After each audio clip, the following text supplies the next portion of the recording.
Now, today I am extremely proud, like really proud, because Burkina Faso just did something quite powerful. And I think every African actually needs to pay attention. Now, this isn't just about an airport, but it is about independence. It's about shaking off that old colonial stench and saying, no, we'll build it ourselves now.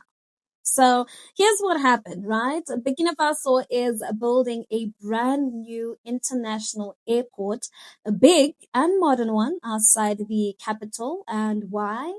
Because the current airport was built by France in the 60s. And let's be honest, it's outdated, it's overcrowded, and it's literally choking the city. Now they like, we're done with that and we'll build our own. And personally, I think they should name it Thomas Sankara Airport. What do you think? Because I think that would be so poetic. That would be so righteous. That would be us honoring our own heroes and not theirs. Right? And this isn't about a construction project. This is a statement. They're building it on a 4.4 thousand hectares, and it's going to have a massive 3.5 kilometers runway, which is extendable to 4 kilometers.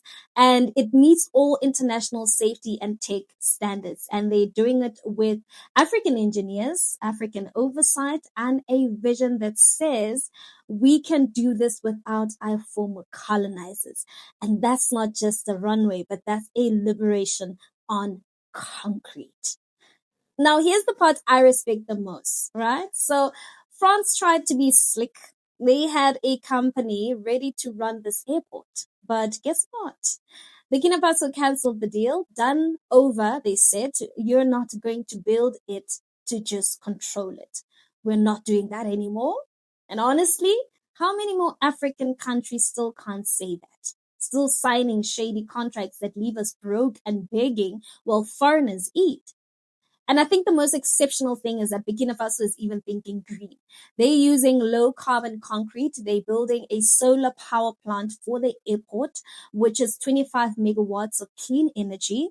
Like they literally building with the future in mind, not some dusty extractive model, but it's giving smart, it's giving sovereign, it's giving sustainable, and it's quite beautiful to witness.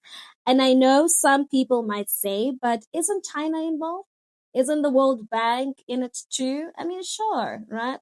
There's international funding, but here's the difference. Burkina Faso is keeping control. The decisions, the management, the profits, they're not handing it over. And that's where the difference is.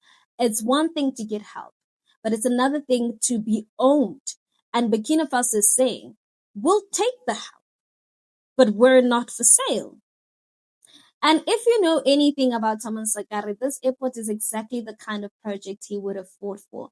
It is homegrown, it's ethical, it's people centered, it's anti imperialist, and it's deeply pan African. So, yes, I do think that they should name it after him because this is Sankara energy all the way. It's about building for the people and not for profit. So to my fellow South Africans, we need to pay attention because while we're still begging for foreign direct investment to fix potholes and power cuts, Burkina Faso, on the other hand, which is one of the poorest countries in our continent, is building a whole aviation hub from scratch.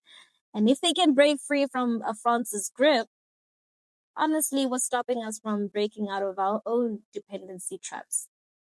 This should inspire us, not shame us. Inspire us to imagine again, to build again, to believe in ourselves again. So, yes, Burkina Faso is building an airport, but really, they're building dignity and they're building freedom and they're building legacy. And to the people of Burkina Faso, I just want to say, we see you, we salute you, keep going. The rest of the continent is watching, and many of us, we're cheering you on. Let's continue the conversation in the comment section. I'd really like to hear your thoughts on this. And while you're at it, don't forget to give this video a thumbs up.